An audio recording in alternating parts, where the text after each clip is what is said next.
আসসালামু আলাইকুম এভরিওয়ান, আশা করি সবাই ভালো আছেন।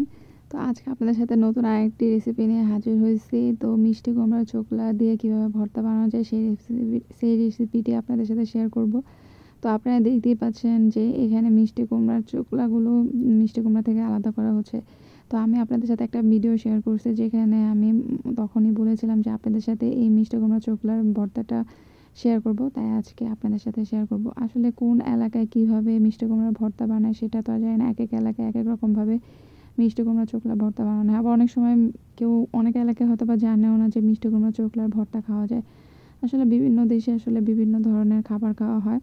তো আমাদের বাসায় মিষ্টি কুমড়া চোকলার ভর্তাটা আসলে দুইভাবে বানানো হয়। অনেক ক্ষেত্রে মিষ্টি কুমড়ার চোকলার সাথে চিংড়ি মাছ দিয়েও বানানো হয়, আবার শুধু নর্মালভাবেও মিষ্টি কুমড়ার চোকলা হালকা তেলে ভর্তা বানানো হয়।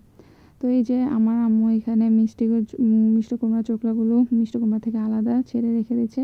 দেন এই চোকলাগুলোকে ভালো মতো ধুয়ে ছোট ছোট টুকরা করে দেন এগুলোকে টেলে নেবে। তো আপনারা যারা মিষ্টি কুমড়ার ভর্তা বানান বা বানিয়ে খেয়েছেন, তাদের কাছে কেমন লেগেছে সেটা আমাকে জানাবেন। বিকজ আমাদের বাসায় এর আগেও বানানো হয়েছে, কিন্তু আমি কখনো ভিডিও শেয়ার করি নাই। তো আজকে আপনাদের সাথে শেয়ার করতেছি।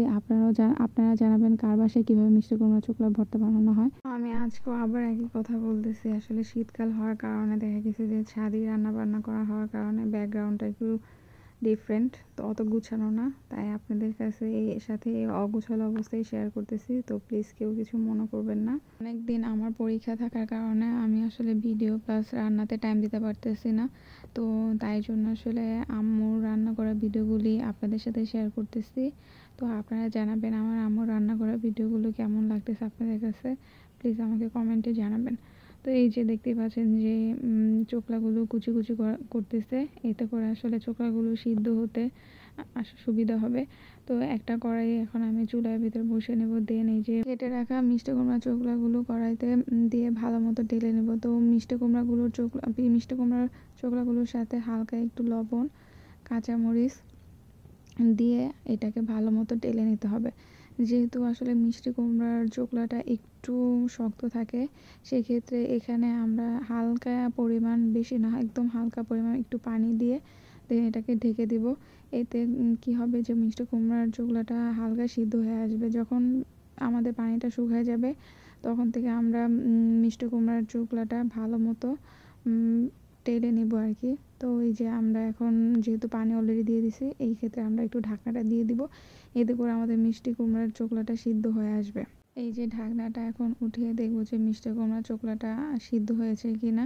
মিষ্টি কুমড়ার চোকলাটা যদি হালকা সিদ্ধ হয়ে আসে, এটাকে হালকা একটু টেলে নেবে। এর মাঝখানে আর ঢাকনা দিব না, এটাকে এখন অল্প আঁচে ভালো মতো করে টেলে নিব। এতে করে আসলে হালকা হালকা একটু পুড়ে যাবে, একটু ভাজা ভাজা হবে। এতে করে ফ্লেভারটা আরও সুন্দর আসবে।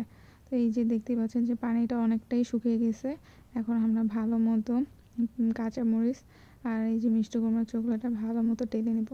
আপনারা কারা কারা কোন সবজির চোকলার ভর্তা খান, প্লিজ আমাকে কমেন্টে জানাবেন। আমার নানুর কিছু স্পেশাল সবজির চোকলার ভর্তা অনেক টেস্ট হয়। কোনো একদিন সময় হলে আপনাদের সাথে সেটাও শেয়ার করব। তো এই যে দেখতেই পাচ্ছেন যে অলরেডি মিষ্টি কুমড়াটা সিদ্ধ হয়ে গেছে ফুলফিল। তো এটাকে হালকা আরেকটু ভালো মতো টেলে হালকা যখন একটু লালচে লালচে হয়ে আসবে, সেক্ষেত্রে আমরা কাঁচা পেঁয়াজ দিয়ে দেবো। আসলে কাঁচা পেঁয়াজটা যাদের কাঁচা পেঁয়াজের ফ্লেভারটা কাঁচা অবস্থায় ভালো লাগে, সেক্ষেত্রে আপনারা বাটার ক্ষেত্রেই কাঁচা পেঁয়াজ দিতে পারেন। আর ফ্লেভারটা যদি ভালো না থাকে, তাহলে আপনারা কাঁচা পেঁয়াজটা হালকা একটু টেলে নিতে পারেন। আসলে দুইটার দুই রকম স্বাদ, যে যেটা খেতে পছন্দ করে। তো এই যে অলরেডি কাঁচা পেঁয়াজটা দেওয়ার সাথে সাথে হালকা একটু ভালো মতো ভেজে দেন এটা পাটায় আমরা বেটে নেব। তো আসলে এখন পর্যন্ত আমার আসলে ভয়েস দেওয়াটা অত সুন্দরভাবে হয় না, আমি অনেক সময় একটু অগোছানো কথাবার্তা বলে ফেলি। সেক্ষেত্রে আপনারা প্লিজ সেটাকে ক্ষমার দৃষ্টিতে দেখবেন, আর আমার ভিডিওগুলো আসলে ফলো করবেন। আমি এর আগে অনেক ভর্তার ভিডিও শেয়ার করছি, সো প্লিজ সেগুলো একবার হলেও চেক করে আসবেন।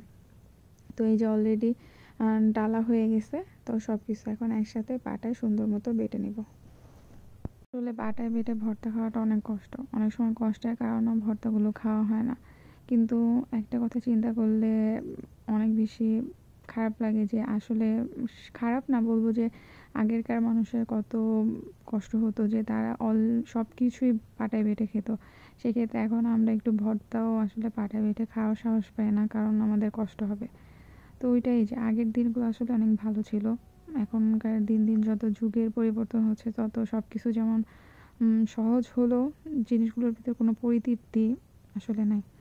তো এই যে সুন্দর করে ভালো মতো চোকলাগুলো ভালো মতো মিহি করে নিতে হবে। দেন যখন হালকা কি ভালো মতো মিহি হয়ে আসবে, তখন আপনারা কেটে রাখা ধনিয়া পাতা দিয়ে ভালো মতো মিষ্টি কুমড়ার ভর্তাটাকে মিক্স করে নেবেন। তো আপনারা আমার ভিডিও যদি আপনাদের ভালো লেগে থাকে প্লিজ লাইক করবেন, শেয়ার করবেন, সাবস্ক্রাইব করবেন। আর আরও নতুন নতুন ভিডিওর জন্য আমাকে উৎসাহিত করবেন। আপনারা বাসায় আমার রেসিপিগুলো ট্রাই করবেন, আশা করি আপনাদের ভালো লাগবে। তো ভালো থাকবেন, আমার জন্য দোয়া করবেন। আল্লাহ হাফেজ। আর গরম ভাতের সাথে মিষ্টি কুমড়ার চোকলার ভর্তাটি উপভোগ করবেন। আল্লাহ হাফেজ।